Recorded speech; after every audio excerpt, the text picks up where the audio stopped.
Okay, my turn. Yeah, man. I want you to let me have it. Tell me where I've gone wrong. Do you really want me to let you have it? I want you to let me have it. Okay, here we go. Yeah, let's hear it, brother. Okay. I'm going to have to read a lot of this. Go for it. Okay. So basically, I guess I'm starting from the point of I think God is only going to fulfill his promise to you if you follow him down whatever he's doing. That just makes sense to me. Okay. And so when Jews rejected Jesus, mm-hmm. God, and Jesus is God, right, took that promise with them. Okay. And it'll I guess it'll make more sense later. Basically what happened was I had to edit these 2 episodes because we did these once a week at a time. Right. And so I was sitting there going, this is, like I had way too much time to think about it, and it kept me up. Okay. Because all this crap's going on right now over there, and everyone's talking about it. Sure. And not just everyone's talking about it. It's like no one will shut up about it. Uh-huh. And I wanted to talk about it. Okay. All right. So I think that's like if God asked all the Jews to follow him on this new Jesus timeline that he was going down. Okay. And the only ethnic Jews that are left are the ones that didn't do that. Okay. So that's my point. So when you're saying ethnic, God's going to bring all that. To be clear, though, there are ethnic Jews that are Christians. I understand that. Yeah, okay. Right, but those ethnic Jews that are Christians had parents that didn't do the thing that God said to do in the New Testament. That's why they exist at all. Right? What were they told to do in the New Testament? In the New Testament, in whatever we read, the verses that you read in the first episode, you said that there were all these entire letters that Paul wrote, right, telling the Jews to mix with the Gentiles. Yeah, to accept them in. Yes, correct. Yes, which would mean marrying them and producing children with them. Sure, some would. Yeah, absolutely. Some would, but eventually it would all get mixed together. Okay. So either by now or 5,000 years from now, okay, right? Yeah, sure. There would be no ethnic Jews left. Okay. We would all be 1,000th Jew. Okay. Yeah. And it wouldn't make a difference. Okay. And that is only if all the Jews had listened to God when Jesus came. Right. And mixed with the Gentiles. Okay. So I think if God's plan had happened, then Christians would be assuming that the promise is theirs. Okay. Right? Because we would all be the only Jews. There would be no religious Judaism. There would be no ethnic Judaism. There would be Christians that mixed with Jews and non-Christians that mixed with Jews. So the promise would have to be ours at this point. Okay. So I think God's promise followed him with Jesus. Okay. Not followed the Jews because the ethnic Jews because he said it. Okay. Because of that reason. Gotcha. That was God's plan. That's what he told the Jews to do. Right. And they didn't listen. Even though your point about they haven't listened before. Right. So that's what you're going to say. So, right. Okay. So that was my second point. Okay. That all of the things that you said about Christians, like the Christian Zionists and the fulfillment and the replacement, right? None of them care about living in that land. So, right? Currently, all 3 of those positions, nobody cares about currently living there. Yes, that there's none of them care about.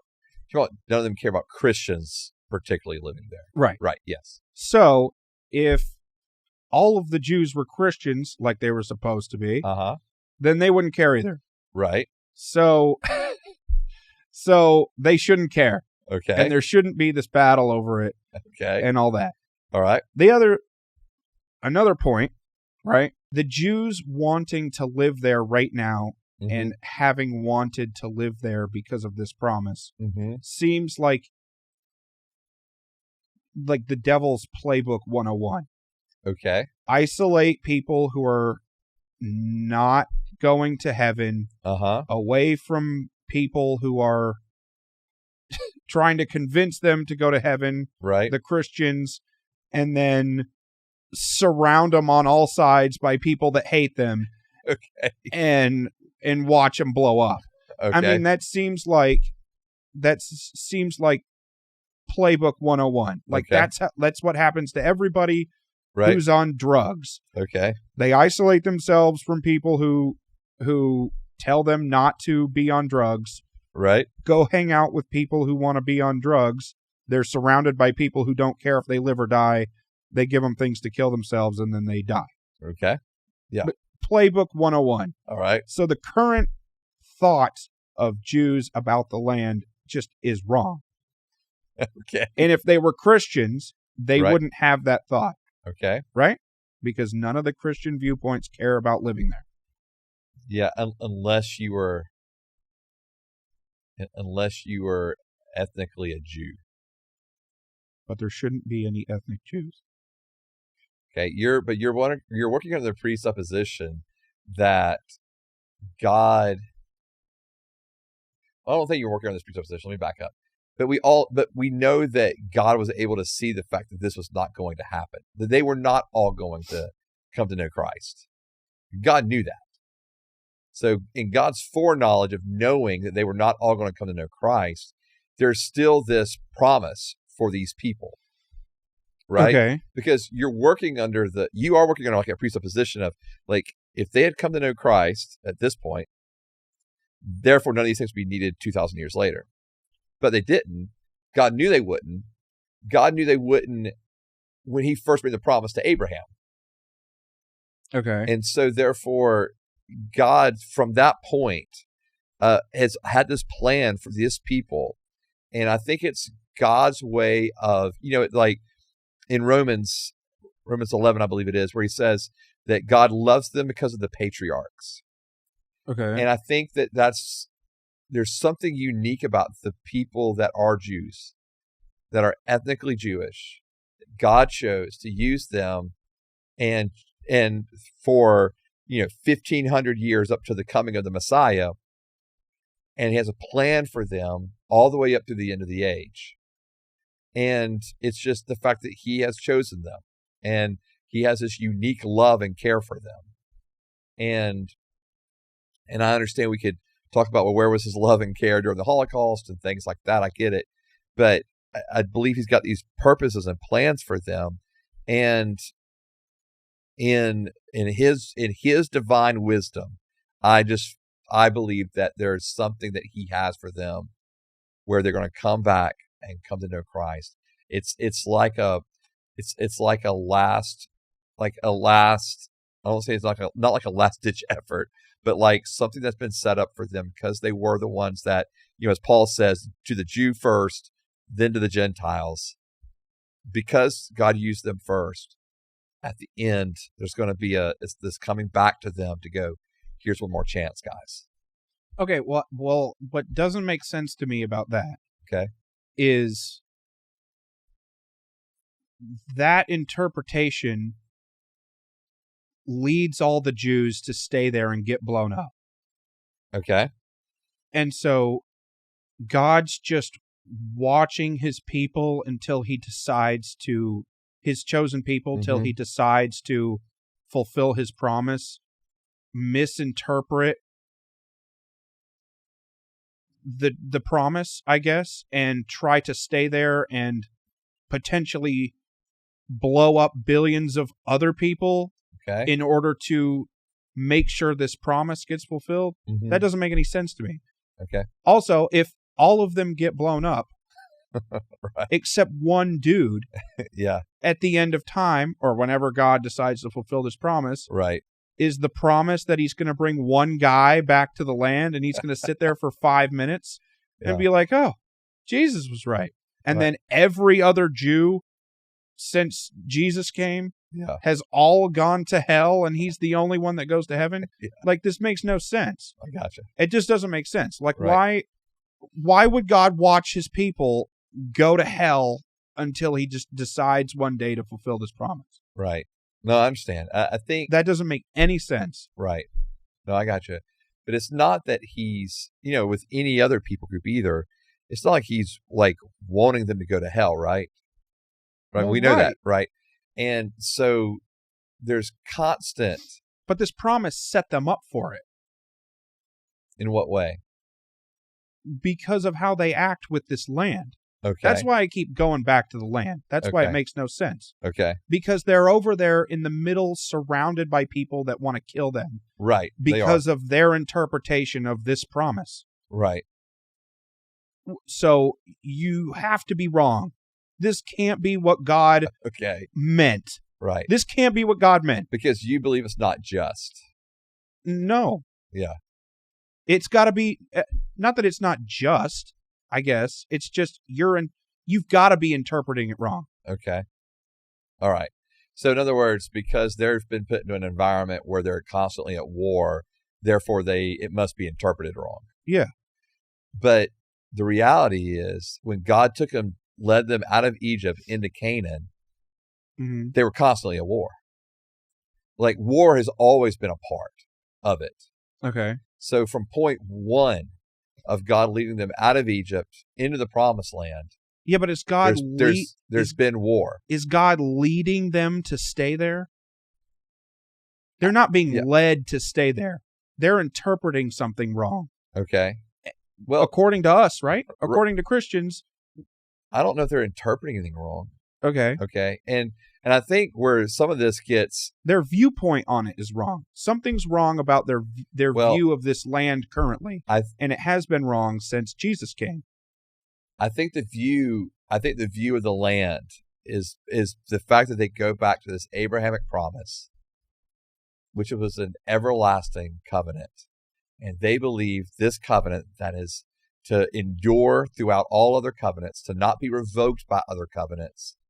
This covenant promised them that they as a people, right, are chosen by God, would be a blessing to other nations who bless them, and or they would be a blessing to other nations, and that God would bless those that bless Israel, that God would curse those who curse Israel, and that even the promise of the land, like they believe all of this promise with the Abrahamic covenant is for them today. So I have a hard time saying, well, you're just wrong. Because again, even when they were taken into Canaan in the first place, there was war. There was always war. And so, I mean, so much so, like when King David had gathered pretty much, all of the land that was almost promised, like he had really extended this thing out.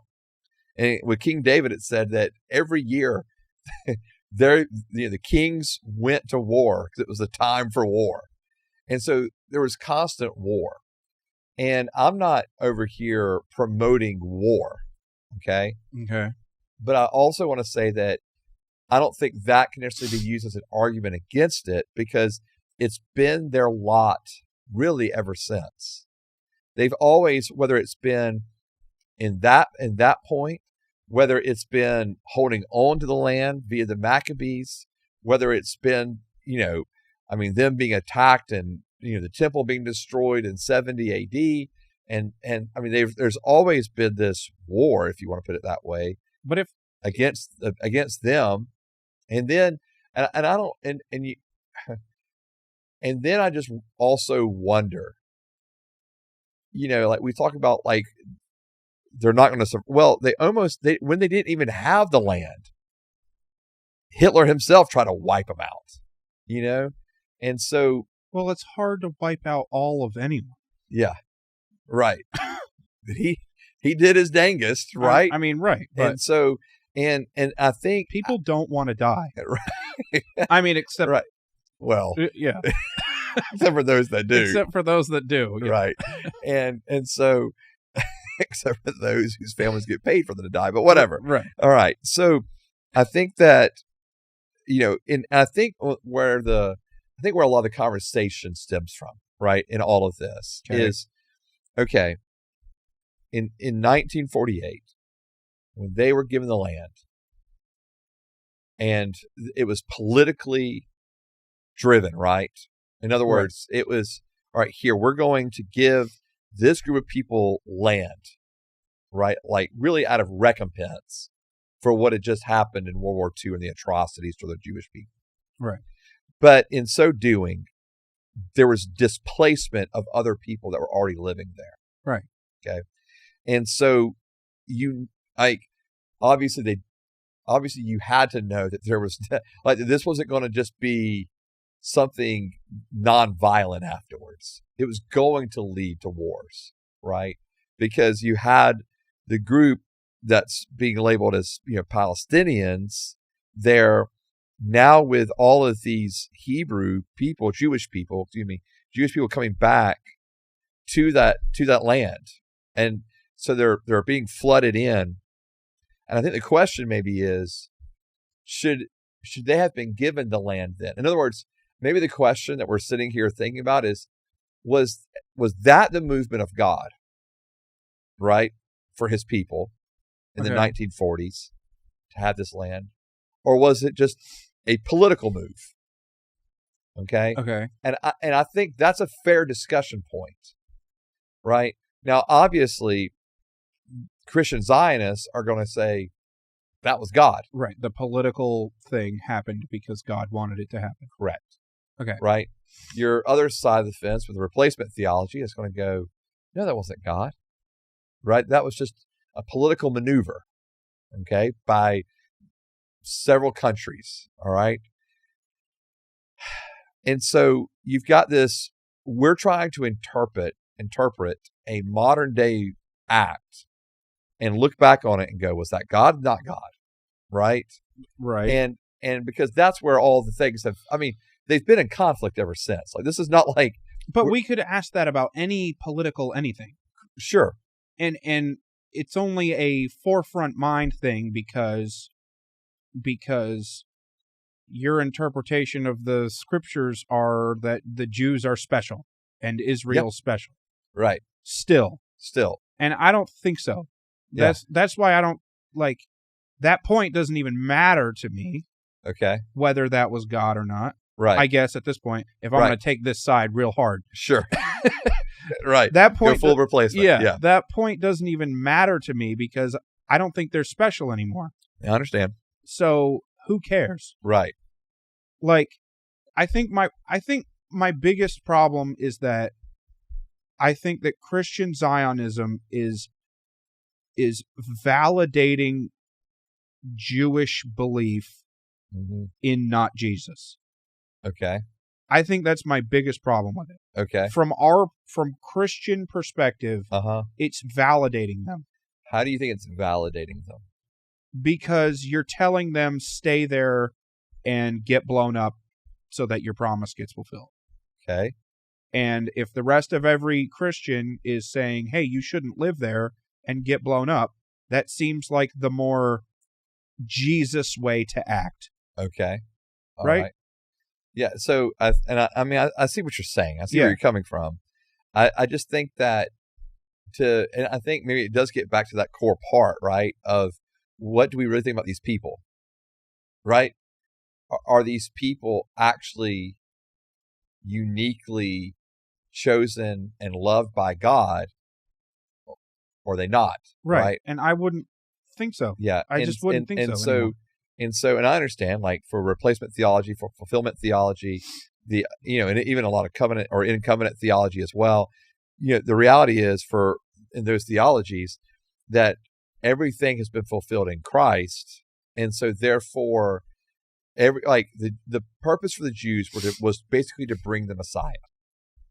Right. Once the Messiah came, the people group of Israel didn't matter. Right. Because the true quote unquote Israel, Jesus, is what matters, right? And so if you were to take that position, how would you read that verse? So how do people taking that position read the verse that is like the whole point of you? Okay. So, well, I think there's more than just one verse, but using the one we just read for Ezekiel 36, okay? And to be honest with you, they would look at this and go, well, they were dispersed during the exile. Okay. They would say yes to that. Yeah.